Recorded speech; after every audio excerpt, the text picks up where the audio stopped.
สวัสดีครับอาจารย์ครับโอเคครับ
Hello everybody, welcome to another Dhamma meeting where we will discuss the Buddhist practices of charity, morality, and meditation.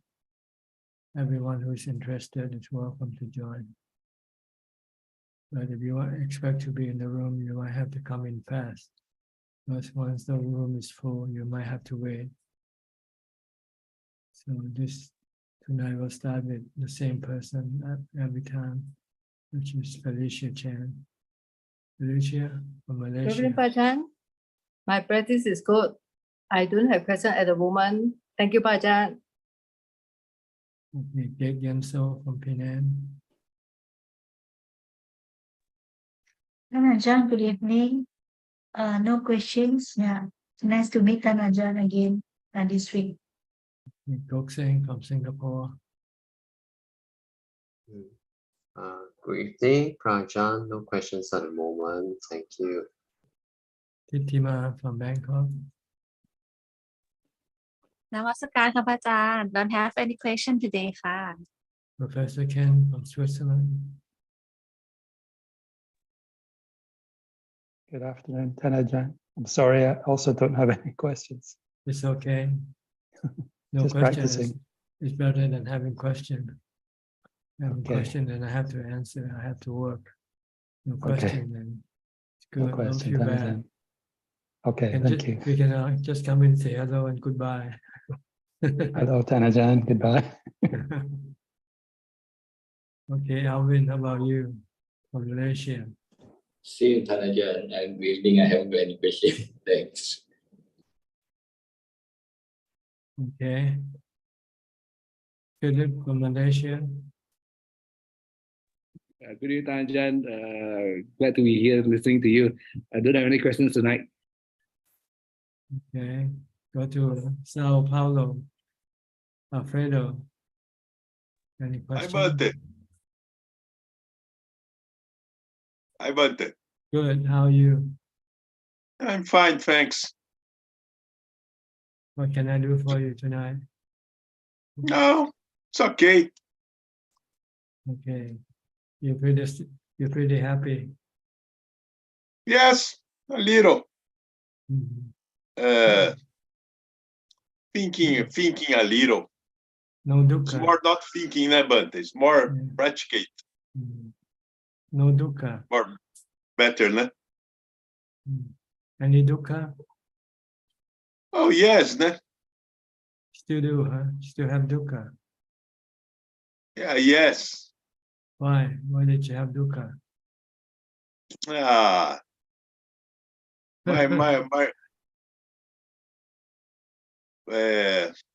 I think to practice in Brazil is more difficult, but if I was in Thailand, it's more easy to me. The No, peoples in Brazil not practice, but the peoples only kidding. Well, it's not your business. You know, you only practice yourself. You don't practice other people.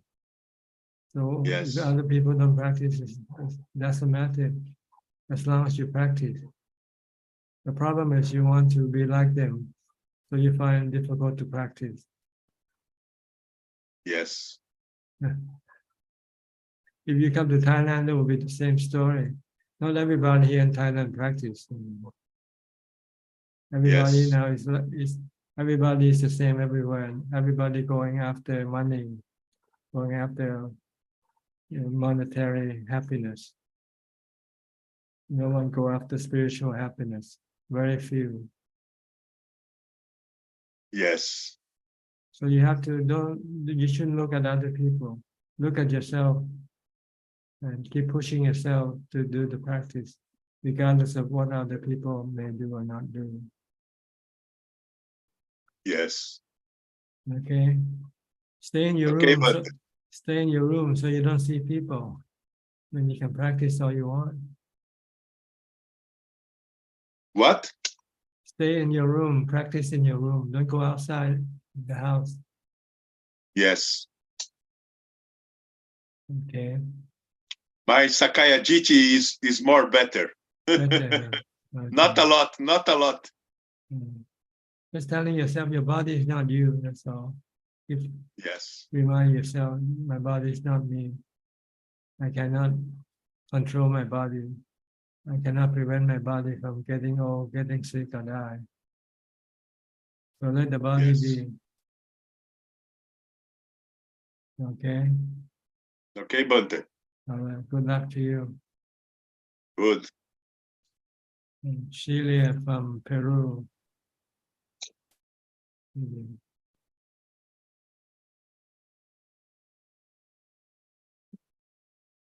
Can you unmute your microphone? Okay. Yeah.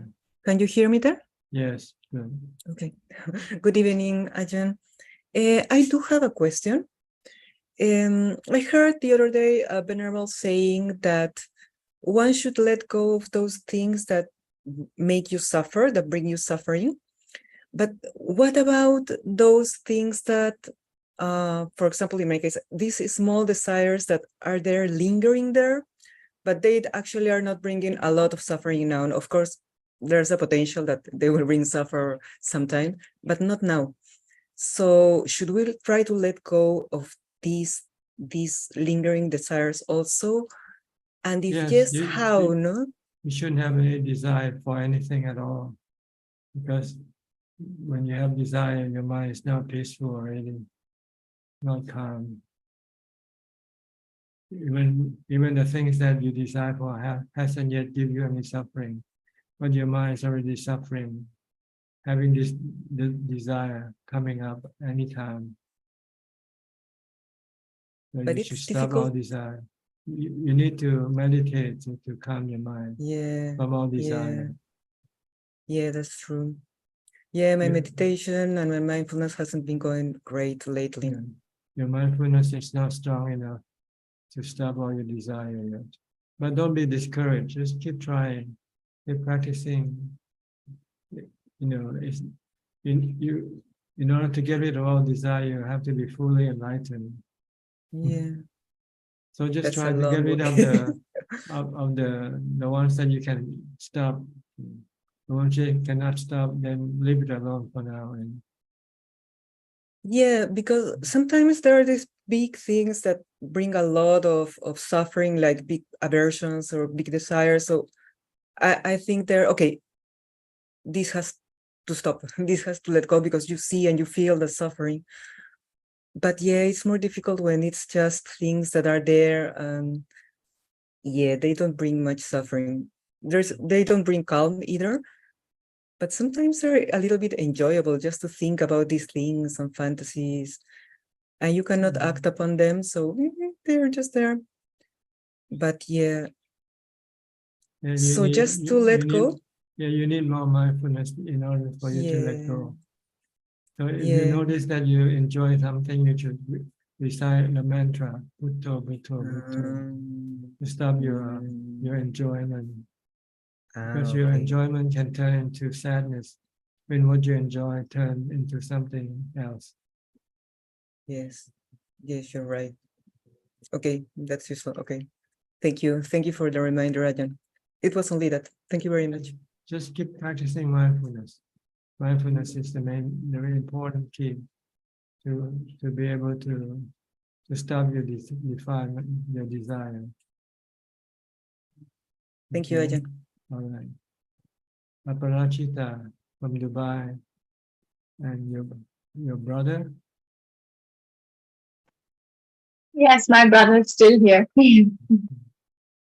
Okay, can I do anything for you today? No, it's all okay. There's no question. I just want to attend and be in your presence. So Okay, your brother too? No question? Yes, today? I'm reading your biography, Ajahn, Okay, and it is very, very inspiring. all right. Good. I hope it can push you to do more practice. Yes, that is what I aspire to do. I hope to do. Yeah. It's the best thing for you is to do the practice. Because what you gain from your practice will stay with you. You can keep it with you wherever you go. Even without this body, you take what you do with your meditation with you into future life. If you haven't even stopped rebirth, then you can continue on with your practice when you reborn again. Okay.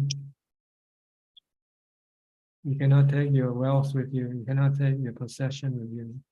You cannot take anything with you physically with you. You can only take things that you develop with your mind with you. Good or bad. We call it good karma or bad karma. Meditation is good karma. Drinking is bad karma. Cheating, stealing, lying, this is bad karma. We should not take it with us.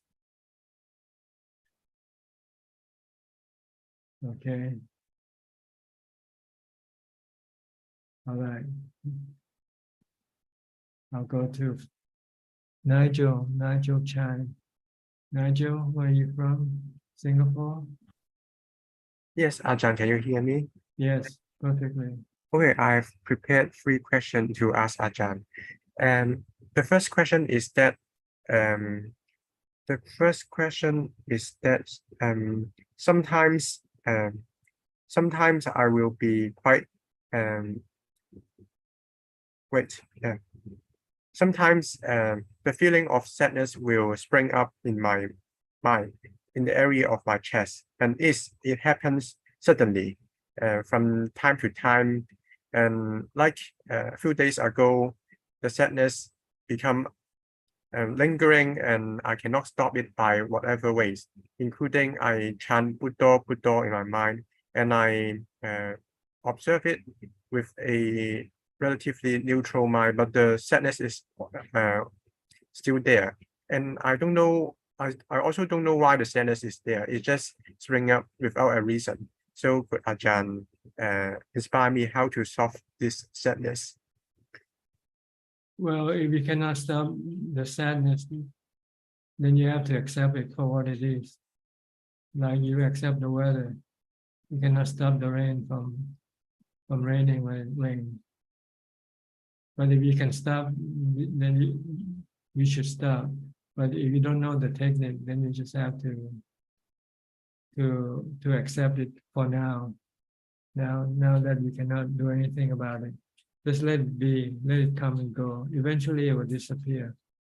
If you react to it, it will hurt you more than not reacting to it.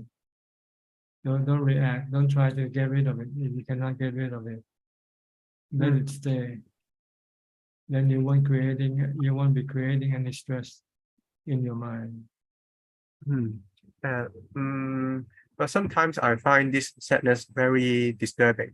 Like it will make me wanna cry. Some tears will be in my eyes, but I just don't know why. So it affects my daily working as my mind is occupied by this sadness. So I just accept it. Or are there any better way to let it disappear? Well, it's a long process. You have to develop more mindfulness. So you have to keep reciting Bhutto a lot. not just when you feel sad. You have to do it as a routine in your daily life. Try to recite as much Bhutto as you can. Then you will have more mindfulness. And when you have more mindfulness, your sadness will become less and less. But this is a long-term solution. It's not something you can do it right away. Thank you. Yes. So you have to accept your situation now for what it is, and try to develop more mindfulness. And slowly, gradually, your sadness will become less and less as you develop more mindfulness. Okay, thank you. Yes, I agree that by developing more mindfulness, the mind will be brighter and happier. Like now, my subject of practicing is chanting Bhutto with the breathing. So breathe in Bhut and then breathe out Do. And then I heard that in your teaching, by chanting this mantra Bhutto, we can achieve jhana, right? So may I ask Ajahn to describe from zero to from the beginning to jhana, what is the process? Can Ajahn describe it, how we can enter into jhana by chanting Bhutto? Thank you. Well, you have to chant Bhutto all day long and try to stop your thinking. If you can do this when you sit and meditate, then when you recite Bhutto, just a few minutes, your mind can drop into jhana. So if you sit and you recite Bhutto and your mind still hasn't yet dropped into jhana, you just have to keep doing it more and more. And you not just during meditation only. You should also do it all day long, from the time you get up to the time you go to sleep. Will nimitta appears when we chant Bhutto? No, if you have Bhutto, it will not appear. What if I incorporate Bhutto into breathing? Will nimitta appears then? Well, I don't know. You have to try it, see it for yourself. But I recommend use Bhutto alone and not tie it with your breath. You should use either one, not both of them. Okay. If you use Bhutto, just forget about the breath. If you use the breath, just forget about Bhutto. Just use one. I think it will be better. Okay.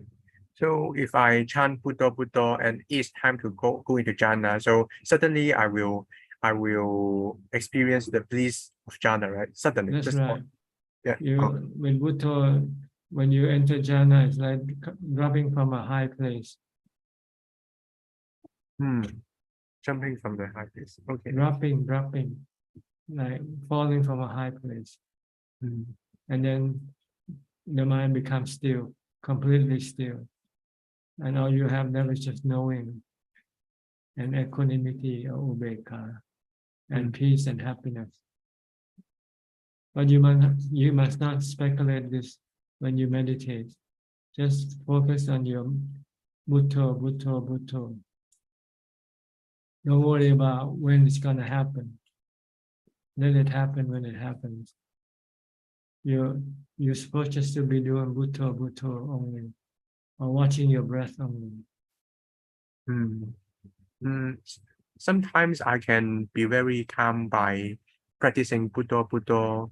But I really want to get into jhana, but very calm, but still no jhana. Because your mindfulness is not strong enough yet. So you have to do more and more of it. What is it like for having a mindfulness that is strong enough to get into jhana? Because sometimes I think I am very mindful already, but still nothing happened. But you should be all the time mindful, not just sometime mindful. All the time. From the time you get up to the time you go to sleep.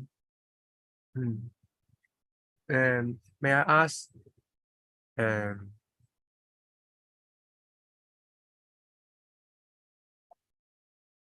but so oh, okay, that's it. Thank you, Ajahn. Okay, so practice mindfulness. Don't be lazy. As soon as you get up in the morning, open up your eyes, start reciting Bhutto, Bhutto. Because before you go to work, you don't have to think. So try to stop your thinking by reciting Bhutto, Bhutto. Oh, okay. Oh, I remember what I should ask. If I recite Bhutto, Bhutto, then it's more likely that I am developing samadhi only. So sometimes I think I am neglecting vipassana. So how can I achieve both by reciting Bhutto? You cannot. You have to go through samadhi first before you can go to vipassana. You have to develop samadhi first. Like you have to finish your bachelor degree before you can do your master degree. Okay, do one at a time. You cannot do both at the same time. Okay. So if I want to practice vipassana, so You have to have jhana first. I have to have jhana. Yeah. This is a prerequisite for vipassana. Some teacher teach that by we do not need to have jhana in order to get enlightened. Just we can use the temporary samadhi to catch the free nature of conditioned stuff, which is anicca, dukkha, and anatta. Then we can be enlightened. So, is it really necessary for us to have jhana? Because there are some successful examples by not having jhana and they achieve sotapanna. Well, you have to find out for yourself. Okay. Okay. Okay, thank you. All right. For the travel from Nova Scotia, Jordan's father. Hi, Greetings. Ajaan.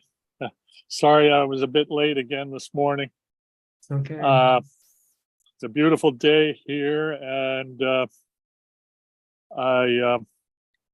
boat is floating, and I'm hoping to put the sails up today and actually drift away for a few hours on the ocean.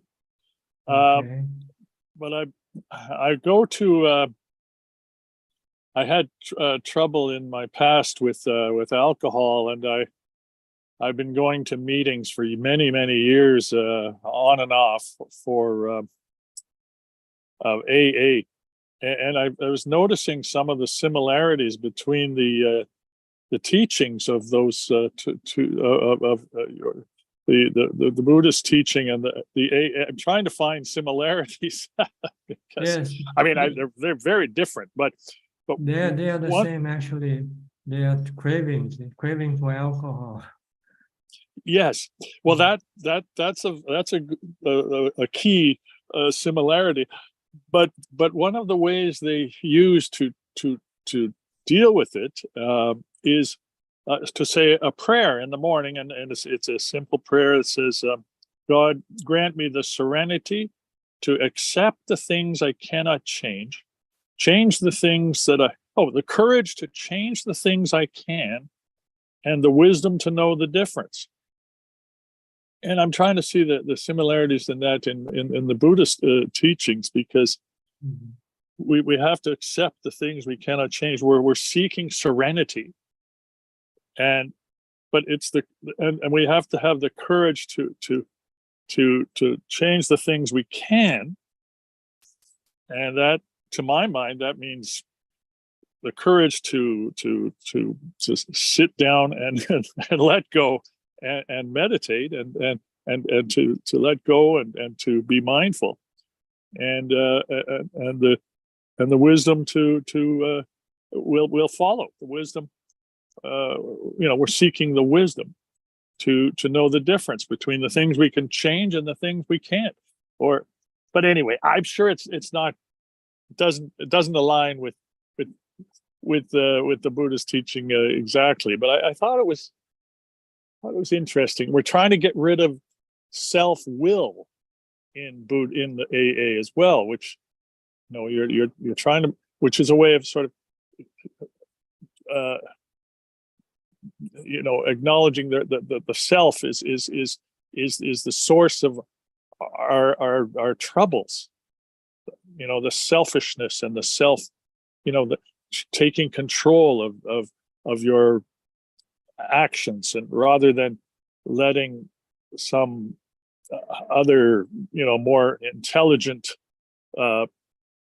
power guide you, and I see this in similarities here too. We were trying to find some source of happiness that's outside of ourselves, and is not, it's not, and trying to overcome our selfish natures somehow. Anyway, that's my only those were my only thoughts this morning as we but I'm happy to see you, and I hope sit and listen and learn some more as the class continues. Okay, good. Thank you for your comment. Okay. Okay, I'll go to Jordan now. Jordan, are you still in Virginia? Ajaan Dick's monastery? Jordan, can you hear me? Can you unmute your microphone? I can hear you. I can Okay. hear you now, Ajaan. Thank you. I was waiting to be unmuted. I am still at Ajaan Dick's monastery here. How do you like it? I like it. It's very quiet and a big forest. The monks that I've talked to are very, very friendly and encouraging. How many monks are there right now? Maybe 7, I think. 7 monks. 7 monks, and there are 2 lay people here who are hoping to ordain in the spring. I see. Are they all Westerners, monks and lay people? Yes, they're all Westerners. They're all American. There's one Mei Chi who's from Indonesia. Yeah, I think she's a disciple of Ajaan Dick. Yeah, good. And I'm just I got to talk to Ajaan Dick one-on-one, and yeah, just sort of getting a feel for how he is, how he teaches, and what the way he teaches, and he seems he's very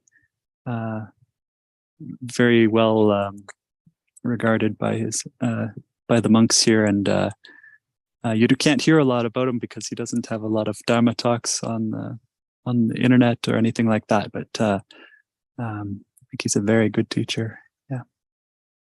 Good. I hope you learned something from him and Thank you. Improve your practice. Thank you. I have a kuti here, and I'm trying to practice as much as I can, sitting and walking all day whenever we're not working here. So that's all I have to say. Is there any time limit as to how long we can stay? Well, the first visit for everybody is supposed to be 2 weeks. I already have a return bus ticket to Ontario, but I talked to Ajaan, and I can come back here and spend a longer time, and there is a possibility that if in the long term that I might be able to stay here and maybe ordain. Maybe. Good. If you like it, if you like the place, and there's someone to do the ordination for monks. Yes, I guess someone comes in the spring each year. Mm-hmm. Good. Okay. Then you can help establish the Sangha in America. Yeah. I won't learn to speak Thai, but that's I guess Yeah. that's okay. You won't need to come to Thailand, or you can come just for visit. But you can, Right. Good to hear. Okay. Thank you so much. I'm glad I was able to tune in. In the meantime, just keep on practicing mindfulness, walking, sitting, and sitting. Okay, I will. Ajaan Dick wants me to try working with the breath as an object of meditation for the time that I'm here. So I'm going to try that. Okay. All right. Good luck to you. Thank you so much, Ajaan. Go to Singapore, Gary. Good evening, Ajaan. I'm just listening in. No questions today. Just Okay. learning. Thank you. Good. Go to Penang, Christine, Kue. Good evening, Ajaan. I have no question. I'll come in to pay respect to Ajaan. Okay. Go to Scott from Bang Saleh, Thailand. Good evening, Ajaan. We've been on holiday for the last 2 weeks, been in Koh Samui for our wedding anniversary. So I haven't had an opportunity to connect online. I'm still doing my meditation practice. Similar to what a person shared a little while ago, disclosing my own stuff. I've been in 12-step recovery for some time, 15 plus years, which brought me to basically coming to do what we're doing here, because basically step 11 will tell me in the 12-step principles, basically we sort through prayer and meditation to improve a conscious contact with God as I understand it. The point I'm coming to now is I don't understand it, and I don't think I'm supposed to. I think I'm just supposed to carry on doing something until it comes and understands me, if that makes some kind of sense. I'm working. I can't improve a conscious contact with the God if I haven't got a contact to begin with. If I only text you 3 times a year, then the thing is you can't say that we're actually related. But if I called you every week, or if I spoke to you every day, then I'm improving that conscious contact. So that's basically what I try to do in my meditation practice. We've had an amazing break away. We retired to come here. And the strangest thing is I don't know where I found the time to go to work. Life got busy really quick, and having a week away, it was a good opportunity to take stock and just realize, similar, I think you said to me a couple of weeks back, to literally just stop and take stock sometimes. Because the thing is that I'm very much, I'm a human doing rather than a human being. And sometimes with my meditation is right, okay, that's done, right, okay, next, now what have I got to do? Okay, right, that's done, tick box, and my life can be very diarized and very calendarized, and the next thing I've got to do rather than actually be present, because it's the next thing on the agenda. Well, So I think having that week... You should do meditation. Meditation is a form of doing also. And that's my point, is I meditate every day, but I think meditation is like, right, that's that done. Then next, rather than actually be present for the meditation, rather than look at it as a task or a chore or a job or a duty, and actually just sit for what it is and try to be in the present. I know it at a head level. I'm trying to get it from the heart level so the two synchronize. And I've been reading your autobiography as well. Fascinating reading. You're very well traveled and well experienced. So yeah, thank you. Okay. Hope you keep on doing meditation. And I will come and see you soon, I promise. I keep saying it, but life gets in the way, but I endeavour to see you soon. Thank you. Okay, good. Go to Toronto, Piao and Indira. Good morning from Toronto, Ajaan. Always nice to see you. Thank you so much for giving us this time. You're welcome. Good morning. Morning, Dr. Piao. Yeah, I think there was a question about what kind of medicine you practice? What type of medicine? Human medicine. Family doctor. Yes, general practice. General practice. Yes. Yeah, GP. Yeah. Okay. General practice, yes. Okay. So the question is about, I guess the desire came up. So not all desires are bad. I guess in a way, some desires, for example, Irdipada, the Buddha talks about effort, or Chanda Irdipada, like effort to get enlightened is not a bad desire to have. But sometimes when even mindful, if you try very hard, mindful, can the mind become restless and put you off track? So how do you just balance being mindful? I remember one sutra, a short sutra, Buddha talks about when a god came and asked, how do you cross the flood? Buddha said, I didn't try very hard. If I tried very hard, I could have got swept away. If I stand still, I could have drowned. So I just got the right rhythm to cross the flood.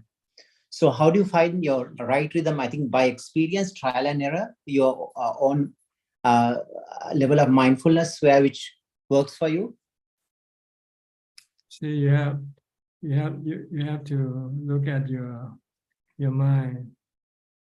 If you work too hard, you have stress. So you have to slow down. If you do something more than you can do, it can become stressful. So just do just enough what you can do without being stressful. So it can go against you, like if you too high, so mind become restless and become a hindrance, perhaps. Then you have to switch your practice from thinking to stop thinking to meditation. When you develop you do contemplation or you do a lot of thinking, you can become restless. So when you become restless, you have to rest your mind in samadhi, in jhana. And after you have rested, then you can come out and then do more thinking. Yeah. So switch back. Can someone initially trying to focus very hard on the breath, very hard, and can become restless too at the beginning? I guess before you hit some sort of a peace, like a result of the contemplation of breath. Well, I don't know what you mean by trying very hard. You have Because to try sometimes hard. You have to try hard to get something done. And sometimes, so try to focus on one object, perhaps, like Buddha. Yeah. So sometimes. What's so hard about that? Just watching your breath. What's so hard about that? You can watch movie all day.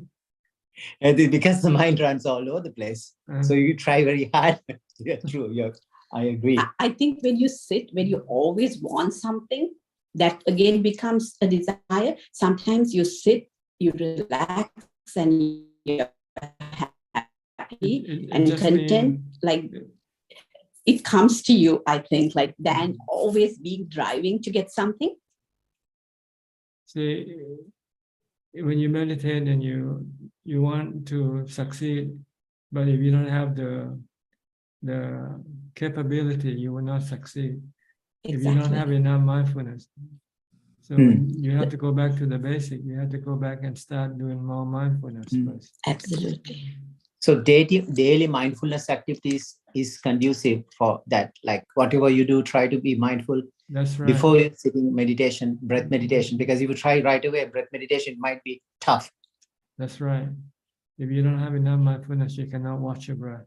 Your mind wants to go somewhere else. That's right. So you have to bring your mind back to your body first, or to the mantra first. Keep it stay with the mantra, or keep it stay with the body.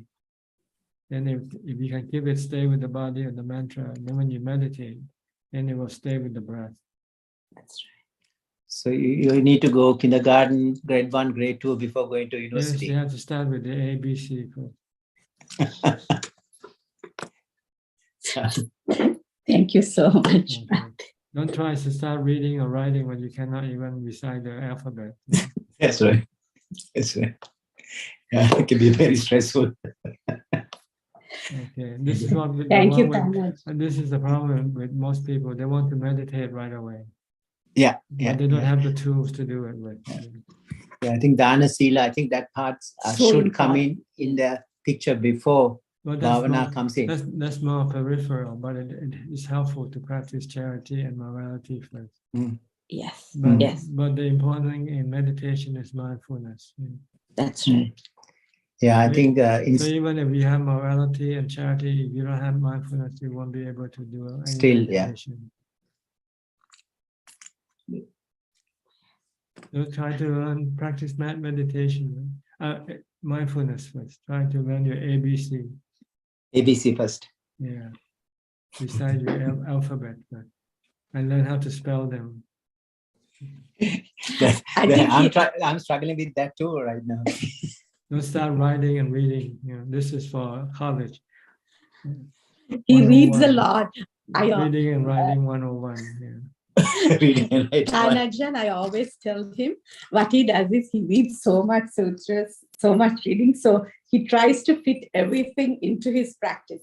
But sometimes you just practice, you sit, you do it, and it kind of, yeah, so. Yeah, I think I guess I found my fault. Like now I'm backtracking a bit. I'm just trying the other way around, just switching it around. If you go practice with Ajaan Man, the first thing he will tell you is, you have learned too much. Right now, you should forget about everything that you have learned and start with the ABC. Just dump it, flush it. It's not time for you to use those knowledge. They're useless. You cannot use them to get rid of your dukkha or your defilement. Yeah. I wish I knew this earlier. Now it's too late to unlearn. No, it's never too late. But it's hard to treat an old dog a new trick. That's all. I'm so happy you said that because when I say it, he doesn't listen. Thank you. I guess I had to reborn again as a new puppy. No, you can reborn right now. Just treat yourself like a newborn. Start crawling first before running. Well, you heard of the story about a Thera who studied the Tripitaka and know all the teaching of the Buddha. But every time the Buddha see him, he say, "You're just an empty person." All you know, I'm not sure what's his name. And until after the Buddha said this a few times, he realized that he needs to go practice and stop studying. I think he had to learn from anything. Study cannot achieve anything yet. He had to learn from a samaner, I think, at the end. That's right. Because all the monks refused to teach him because they know it's hard to treat an old dog a new trick. So that's true. So at first, that Thera has to become humble enough to take the Samanera as his teacher. I think he knew everything of the back of this hand. I think it's called Potita. I think he said Buddha called him Chutta Potita or something like that. Just empty. Potilata. That's right. That's the name. Potilata, yes. And before the Samanera can teach him, the Samanera wants to find out whether he listened to what the Samanera tell him to do or not. So tell the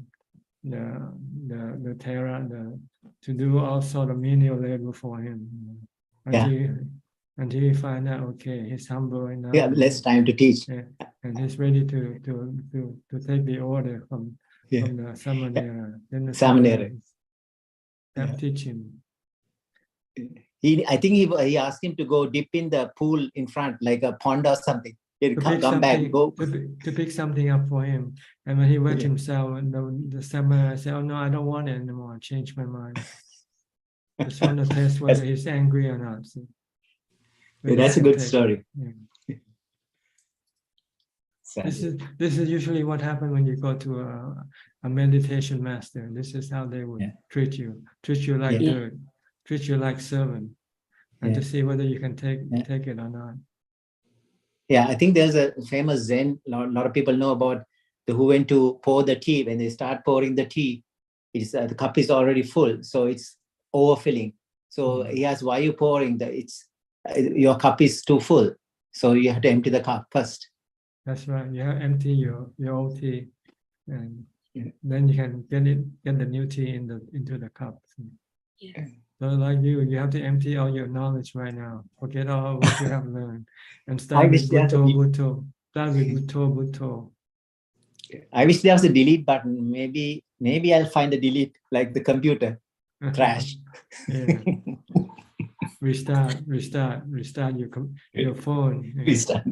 Reboot. Set free, reset. Reboot my computer. Okay. So, thank you so much, Ajaan. You're welcome. Thank you so much. We enjoyed your chat. Thank you. Go to Diana from Wales. Greetings, Tanajan. I don't have any questions. Happy to be here. Okay, happy to see you too. Okay, I'll go to Vince now. Vince Chua from Singapore. Long time no see. Where have you been? Yes, I'm good. Busy with work. I see. Yeah. Today I have a question, and that's why I came online. Let me. Go ahead. Okay. Last meeting you told me not to react. So I do some experiment. So I'd like to report it and see whether I get it right or wrong. Right now I'm not so attached to the clarity of mind, because clarity of mind have different stages. I'm not so attached because it seems like I'm able to go back to, if I lost clarity or lesser clarity, I'll just go back to notice, observation, and then I'll gain back my clarity. So that sort of helped me in how to react or trace back the path to maintain the clarity of mind. So even the mind is disturbed, he can go back and trace it back. So, but I have a question about clarity of mind. Because we will have different level of clarity of mind, and the clarity of mind sometimes is internal and external. So, in order for me not to, in a meeting, in a business setting, in order to not for me to retrace back the noticing, observation, to gain back clarity, the shortcut usually I do was to have observed two objects at one time. Then I can maintain my clarity both internally and externally, and maintain in a more calm position. So my question is, though I'm able not to attach to the clarity of mind, but I like to maintain the clarity of mind such that I can observe internally and externally by having two objects. That means if I'm watching you, I'll be watching you and your chair, such that there's two objects. So the other object seems to be a meditation object for me to maintain the clarity. So I do that for the rationale that I can maintain my observing internally and externally. So Ajaan, your comments on this? Well, I don't know. I don't do what you do, so I cannot comment anything. Because I was trying not to react, and not to react. In order to not to react, I take any object as my meditation object. Now, when I say not to react, I mean when you see things or meet people, try not to react emotionally. Oh, just, okay. Just stay calm and just observe them for what they are. And if you have to react, you can react with rationality, but not with emotion. Don't react with anger. Don't react with greed or hatred. But you can react with mindful, with loving kindness. You can say, hello, how are you, greetings, this sort of thing. But you shouldn't get angry. You should not react with anger when somebody say or do something that you don't like. So the clarity of mind needs to have a level, right? So once you have the clarity of mind, the joy starts to come up, right? So such that it's well, that I don't know what you mean by clarity of mind, because I don't just practice. that means no thought, like very calm, very stable. That's what I meant by clarity of the mind. The calmness is there and the joy is there. Okay, if you're calm, then you don't react. You don't have emotion if you're calm. Yes, that's what I meant by clarity of the mind. So it's very calm. Stay calm. But don't be emotional. That's what I'm trying to say. Yeah, but those are observing internally, but we don't engage externally, or we can maintain, can observe internally and externally and see how the condition is forming outside. Whether internal or external, you do the same thing. You don't react with emotion. Okay, let me try it and come back again. Okay, good. Yeah. Okay. So, to Malaysia, to 5 minutes. Bye. Any question today? Good day to you, Ajaan. I have no question for now. Okay. How about Intan, Indonesia? Intan?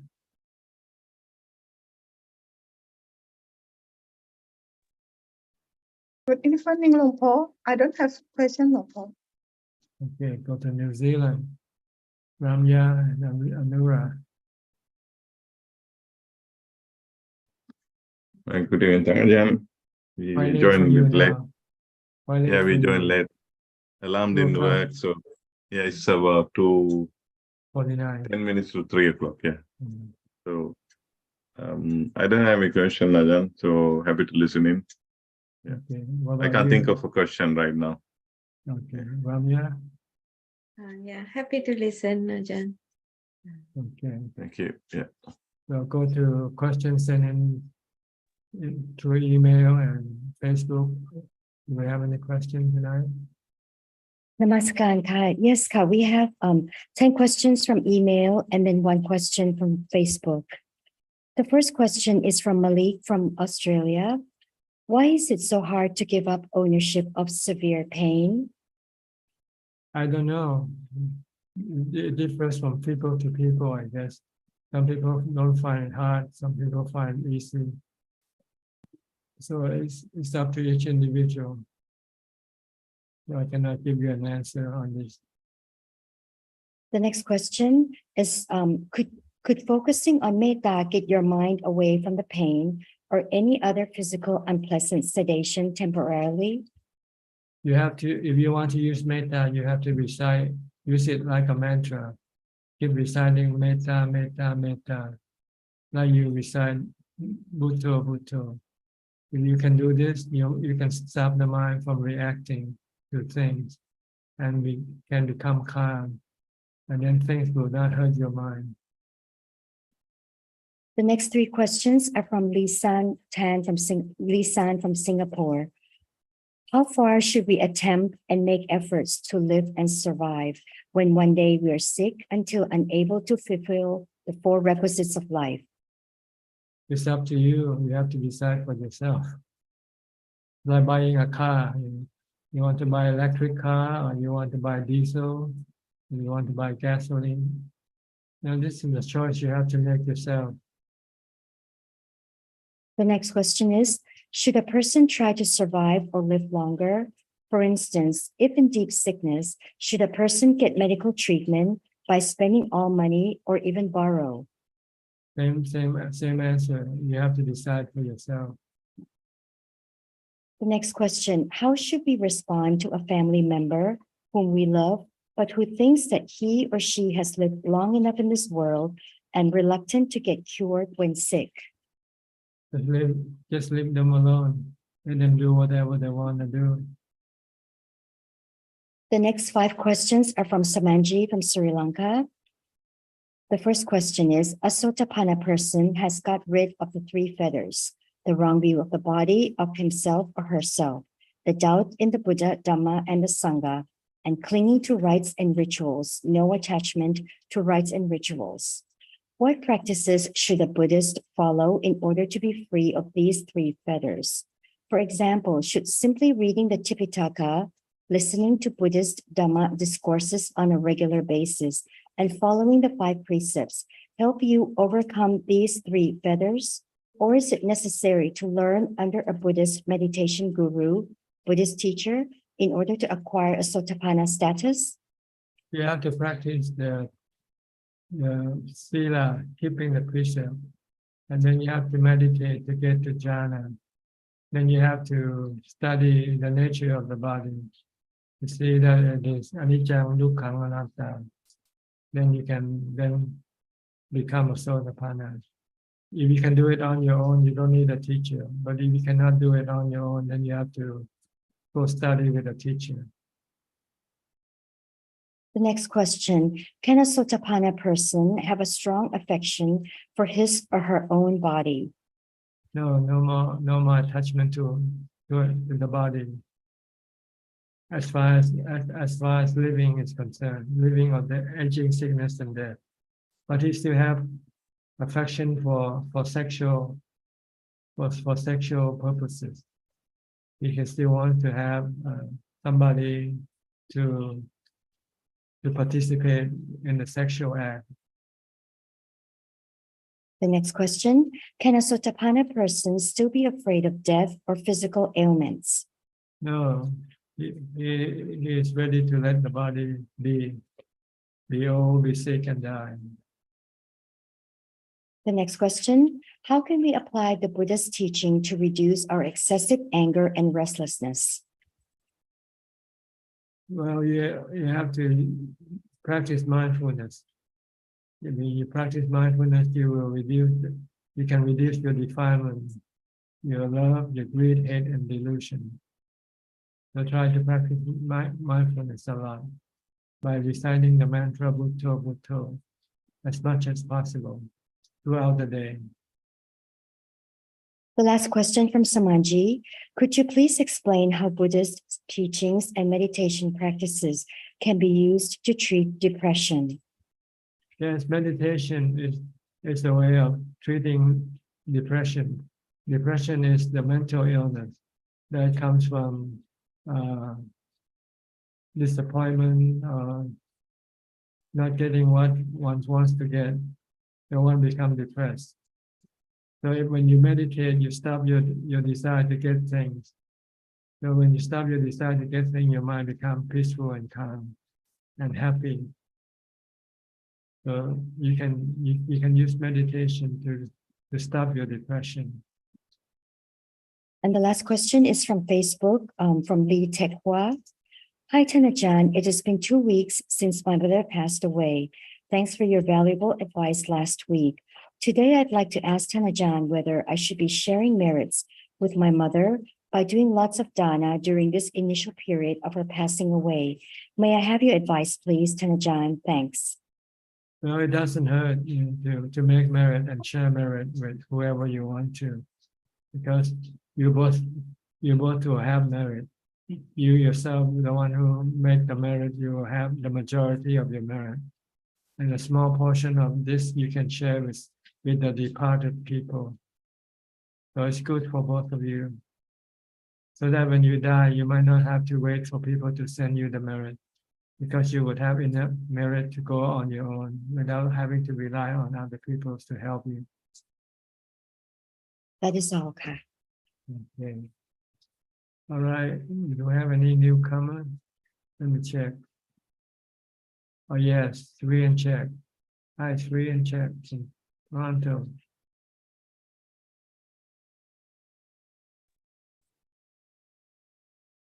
Father. Hello, Ajaan. Can you hear us? Yes, perfectly. Oh, okay, yeah, because we are connected to external monitors.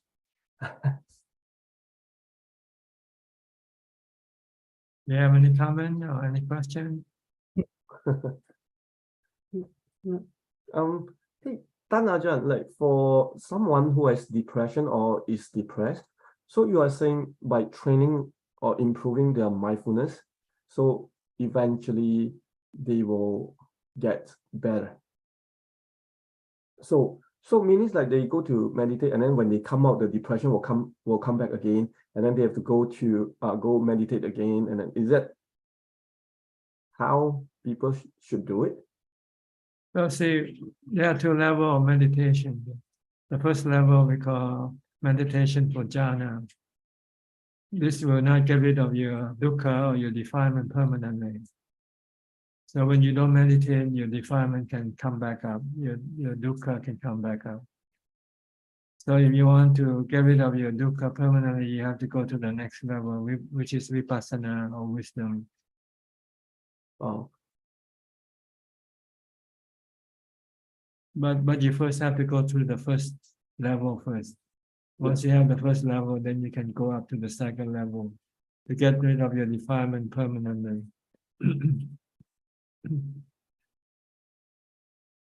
Okay, understand? Yes, I understand. Yeah.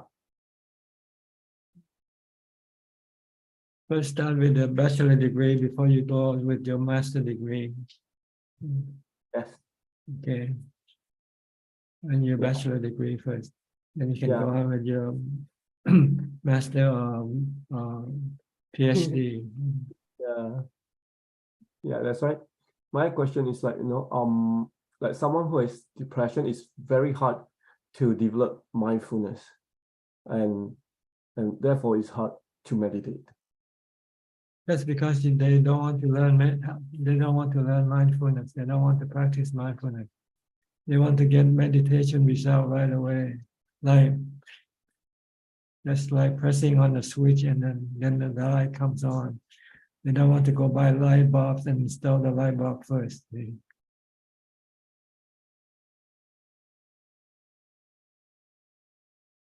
No, you've been spoiled. You've been spoiled because when you when you go to a hotel, you got everything prepared for you. See? But with meditation, it's not like going to a hotel. It's like building your own hotel, your hotel room.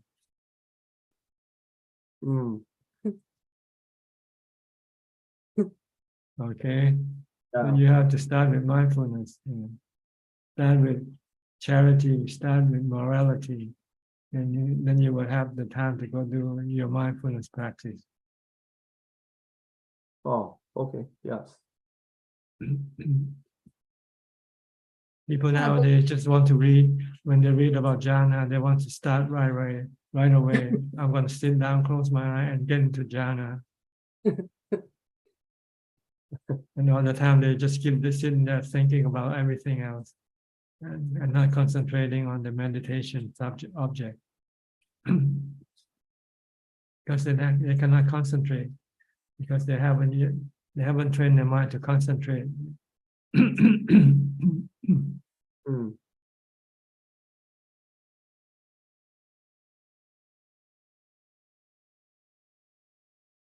Okay. Then you said meditation is not going to a hotel, it's building a hotel. Yeah, you have to build everything up from scratch. Build everything.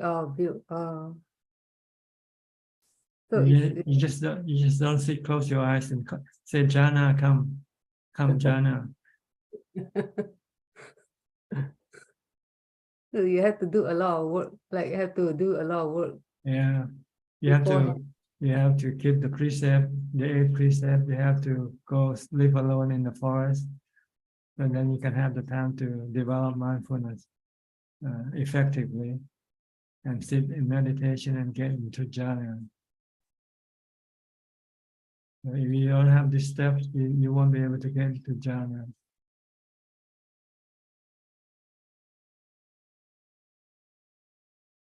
Yes. People want to meditate, but they cannot meditate because they don't have the tools to do it with. The tool is mindfulness. And in order to get mindfulness, you have to segregate yourself.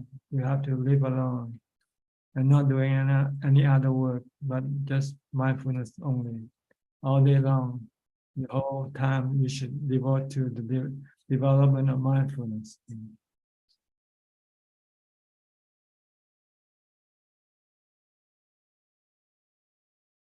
It's like if you want to be a professional golfer, you have to quit your work, your job, and then concentrate on just training yourself on golf, right? You just don't do it just during your day off. It's not enough time. True. So to get into jhana, you have to be a professional meditator, not just a casual meditator.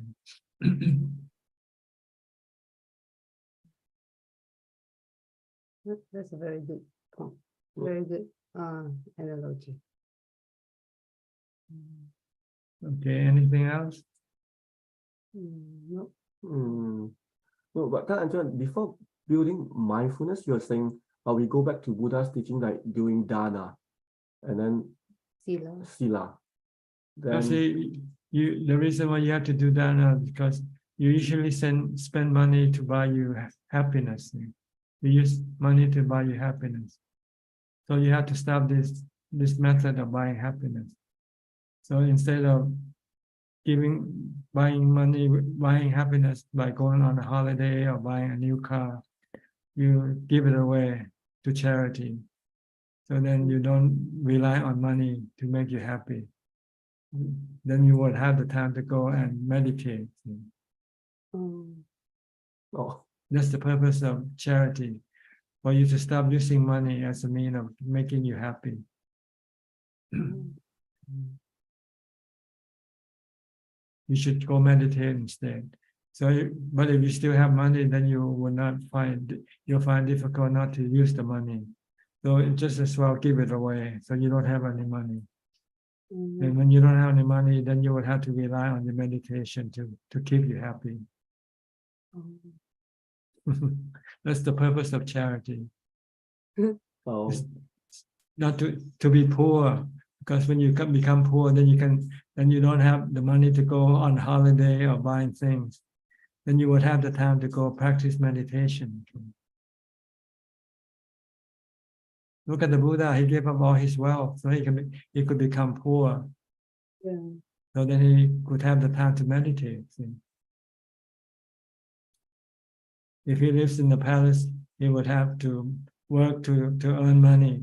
And then when he have money, then he'll spend money on pleasure to make himself happy. So again, he'll get caught in this vicious cycle of earning money and spending money and never have the time to go meditate. So if you want to have the time to meditate, you have to stop working for money, stop spending money. So right now, if you have any spare money, give it all away. Then you don't have any way of spending money to make you happy, because you don't have any money to spend. And in order for you to be happy, then you have to meditate.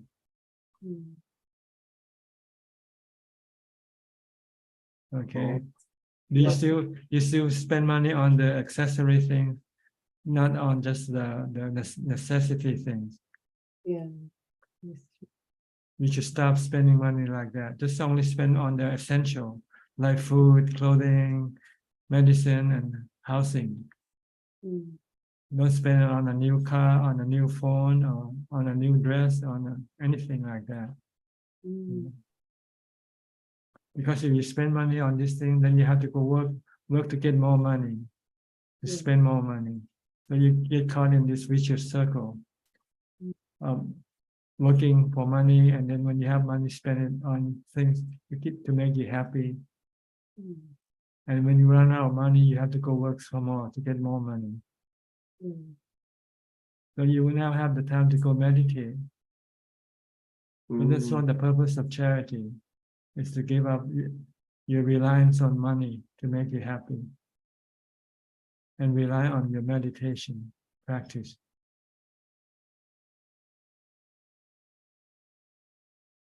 Okay. Look at all the people who achieve enlightenment. They give up all the possession. They don't have a house. They don't have a car. They don't have anything. They don't go on holiday. They don't go watch movies or anything like that. They go into the forest, seeking seclusion and meditate. That's what makes them become enlightened. Look at the Buddha, for example, and then look at all the noble disciples. They all left home. They're all homeless. They live by begging. Every day they go into the village and beg for food. For their clothing, they go to pick up material left in the cemetery, cloth that wrap around corpses. They use those material to make rope for themselves. They don't have any money.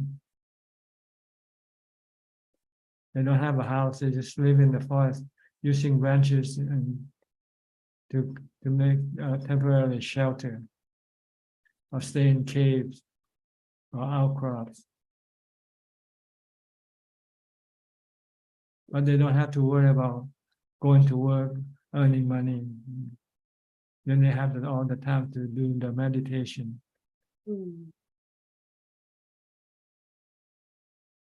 They don't want to rely on money, right? No, don't. That's the goal, to rely Because if on. you work, you won't have the time to meditate. That's the problem. See? Yeah. That's true. Okay. Thank you, Tanjan. Okay. Do we have any newcomer? Let me see. No newcomer. Alexa. Okay, Alexa Aroka. Alexa, your turn from Holland.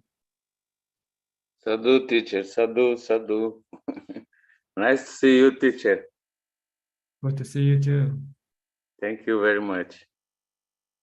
I heard your the things you placed in the Facebook. I like it very much from your teacher. How and there he explained the hard moments. I already heard it, but many years ago. Now I heard again. It's very much. It helped me a lot to understand the situation I was, and yeah, it's just like that. It's just don't think, and then that's the remedy for to let go. Yeah, let go and go on. Huh? Yes. And meditate, meditate, meditate. If you are waiting for something that I have to do in the city, I don't mind if gonna happen, don't gonna happen. It's just it is not me and not self. I heard something about like the echo, like reincarnation is like the echo. You hear it back, but it's not the same thing you send. It's a little bit different. I like it very much. So I say hello, and then somebody else say hello, hello. So it's like echo. It's nobody there. It's no self. I love it.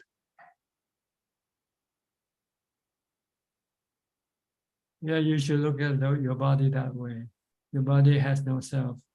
Your body is just like a tree.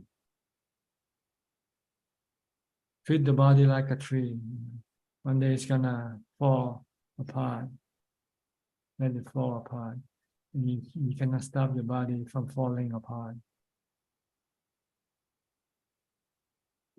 Like property, huh? The water, the earth. Like everything, like bubbles. Your body is like bubble.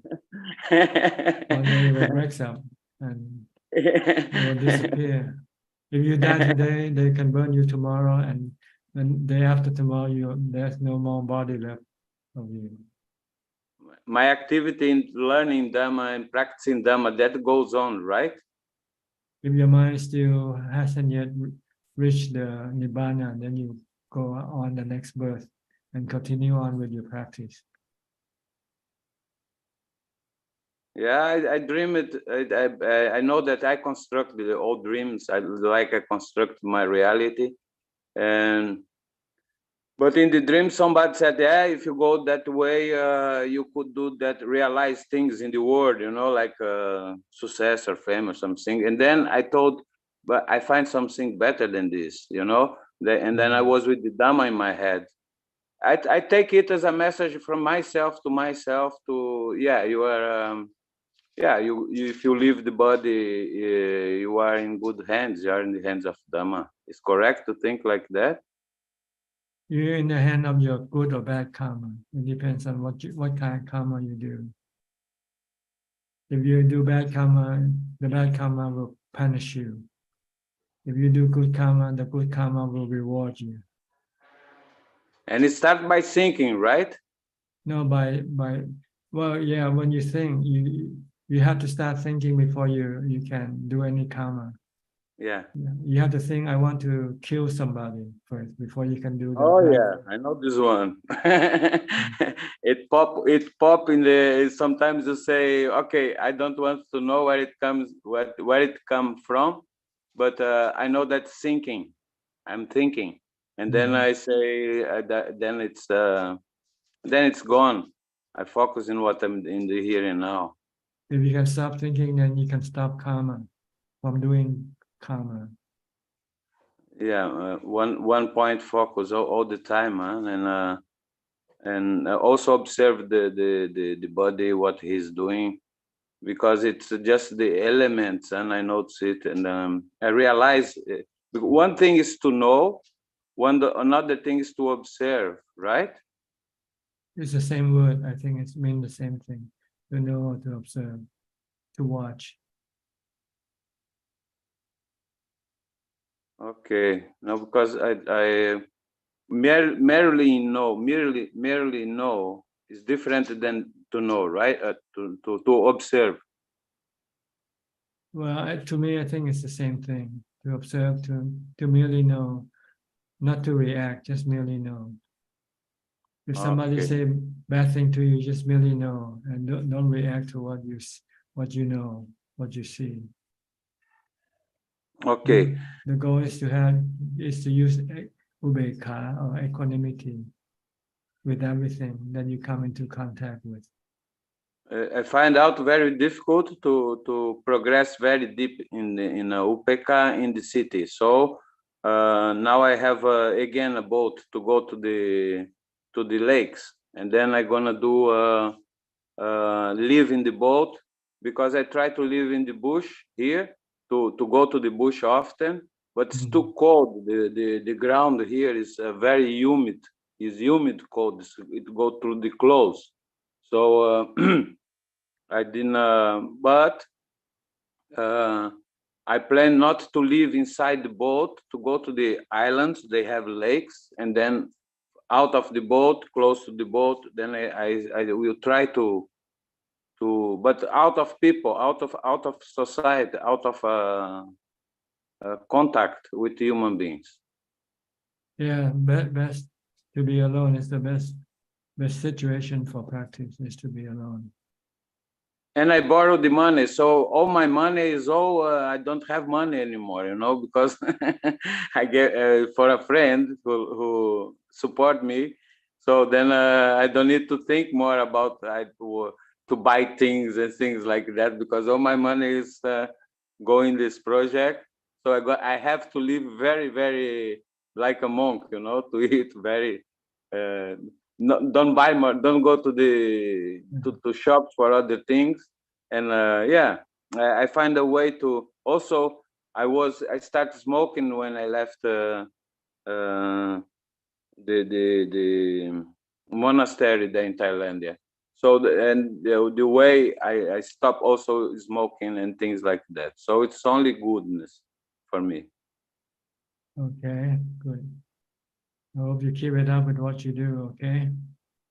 Oh, teacher, I don't know something else. As far as you support me, I will be there. And I would like to tell you one thing. It was not me who stopped to be a monk. They decided to don't give me my medicine, and that was about very cheap and easy to buy there. But they said the monks, not Ajaan Supar. Ajaan Supar want me to stay for till the last minute. I heard something from him message, but the Sangha said, "Oh, you with these hormones, you think you're gonna be young forever and this and that." So I understood that they don't understand that to keep the vitamin D in the bones, you need to have enough testosterone, and my body don't produce that. And what I have beside it is that I still with power younger than my 64 years old. But I think you did not knew that. It was not me who gave up they said they don't give me the medicine, so I decided to leave. It's your fear of death that caused you to this world. You're still Okay, afraid to die. So how can I interpret when Buddha say? I understood it, but when Buddha say that medicine is one of the 4 things that we have that we must to have, how to understand that then? Buddha say you should just have it. If you can have it, if you cannot have it, then you just don't have it. That's all. Okay. It's not. So that was. It's not a must. It's just a matter of whether you're given or not. If you're not given, then you just have to be happy with not being given. That's all. If it was now, was maybe a little bit different. But in 2 years, if I still alive, I'm retired. Then I can. Here is a company who can send to me wherever I am in the world. Okay. Yeah, when you become monk, you're like a beggar. You cannot choose what you want. You cannot demand things from givers. You just take whatever they give it to you. That's very important to know. I did not know that, teacher. Yeah. It's good to have them, but if you cannot have them, then you just have to be content with whatever you get. So I want to ask sorry for you because I could not also telephone and give information to you while I was in the airport. I should have phoned. I make analysis about it, and I should have phoned to informate what happened there right away when it happened. But I was my mind was completely focused into come back. Yes, Sorry, no teacher. problem, no problem at all. No hard feelings. Sorry, but sorry anyway. You gave me the opportunity, and I did like a child, a millionaire child who don't know the value of the things he has in his hands. Okay, sorry, teacher. Sorry. Maybe it's just not your time yet. That's all. I think so. Okay, don't worry about it. I hold I no was grudges. so I hold much no that I had to grudges. tell you today. Sorry. I hold no grudges against you. Thank you, sir. It's relieving to hear that. Thank you. I hope you are my how say you conduce me in the path. You are the chosen one that the karma gave me. Thank you, sir. As long as you keep staying on the path, it's okay, regardless of your status, whether a monk or a lay person, doesn't matter. It was much more difficult before than now. Believe me, I have hard times again, but I am back on the truck. Okay, good. Just stay on the path, okay? Thank you, sir. Thank you very much, sir. Yeah. It's very relieving. Thank you. You're welcome. We have some more time left. Anybody would like to ask any question, you're welcome to raise your hand and unmute your microphone.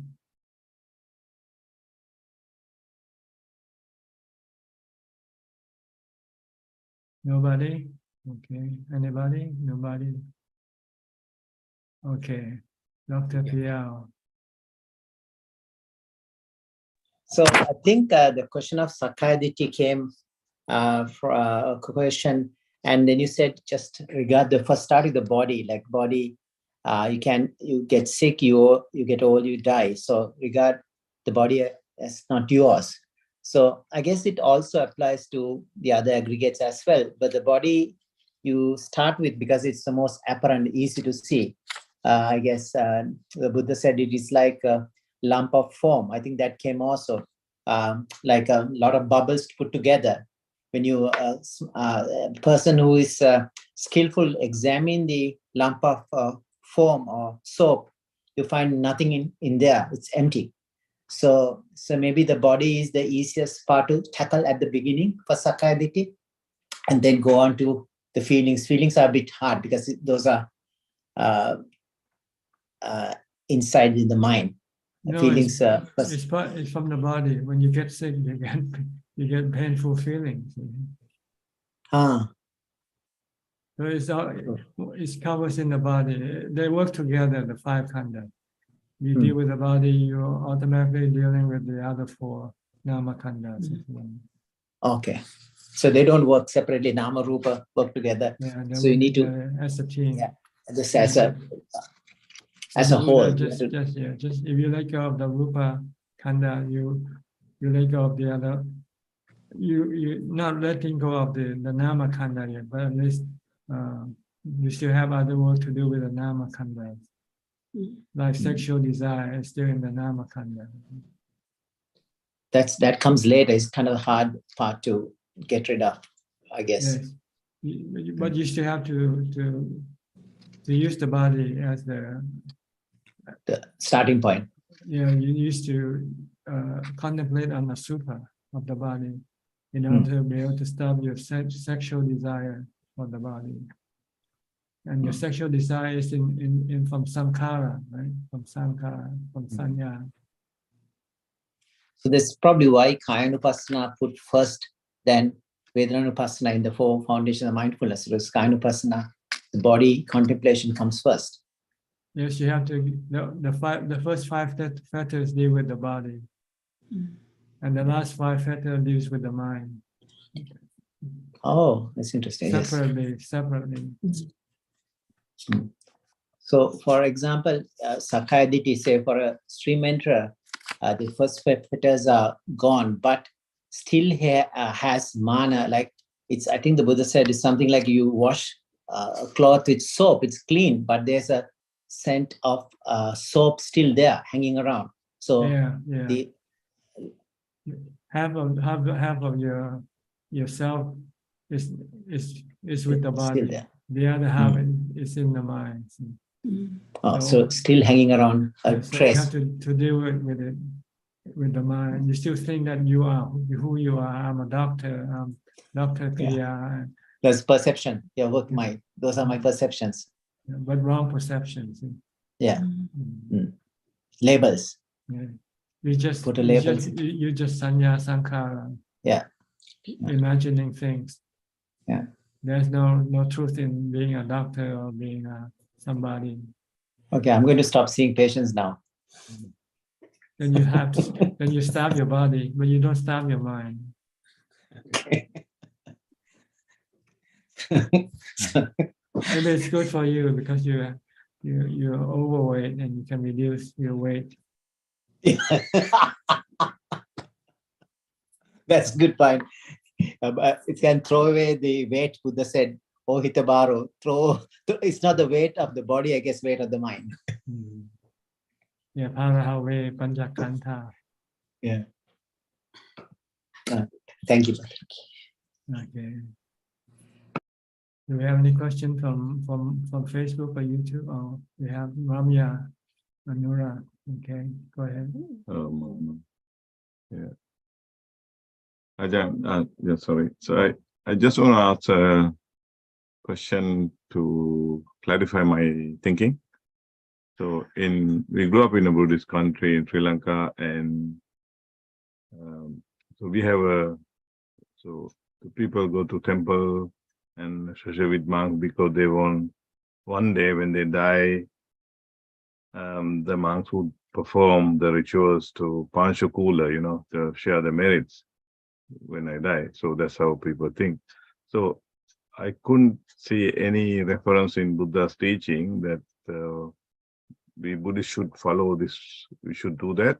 So when someone departs, so we during the funeral you pour water and then to share the merits. So in my thinking, it's not necessary. But if I collect good karma, then I should be okay. Is that the correct thinking, Ajaan?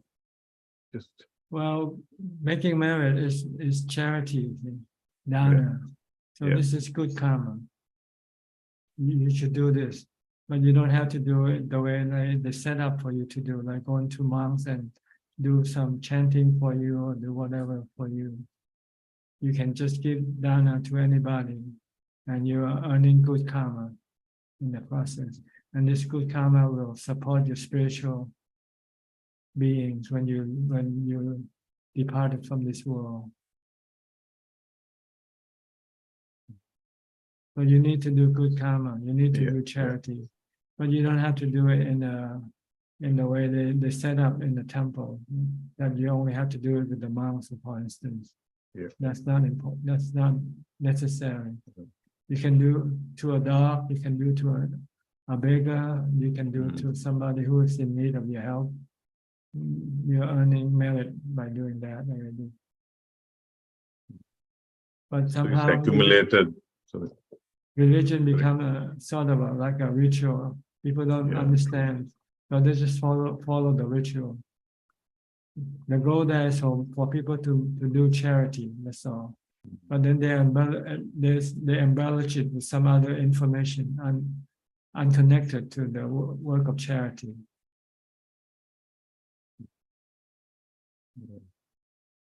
So it's accumulated whole lifetime accumulated merits of Dan. We can, yes. The more merit, the more dana you do, the more merit you accumulate, and this merit will then support your spirit when the body dies. It will make your spirit happy, and a happy spirit we call heaven, living in heaven. But if you don't have any merit, you can become a hungry spirit, and we call this hungry ghost, preta. So doing dana is to prevent you from being a preta, a hungry ghost when you die. You'll be a happy ghost. A happy ghost is a deva. Yeah. So if you practice jhana, then that's another way to. And you go get to out of a higher realm of heaven called Brahma. Rupa Brahma and Arupa Brahma. But it's harder than doing dana. Dana is easier as compared to doing meditation. Dana, all you have to do is give away your surplus money to help other people. It's easy. But to get to Brahma realm, you have to meditate. You have to be alone and do it. For some people, it might take years before they can achieve jhana.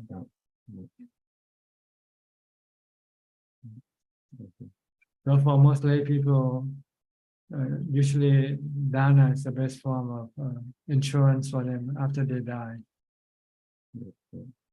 Dana and also the precept, the 5 precepts. You have to keep the 5 precepts in order to prevent your mind from going to the lower realms of existence. If you don't keep your precept, if you kill, if you steal, if you cheat, if you lie, when you die, you can go to a lower realm of existence. So if you want to exist in the higher realm of existence after you die, you have to do both things. Keep the 5 precepts and do regular charity, do regular dana as much as you can. The more, the better. The more you will be happier.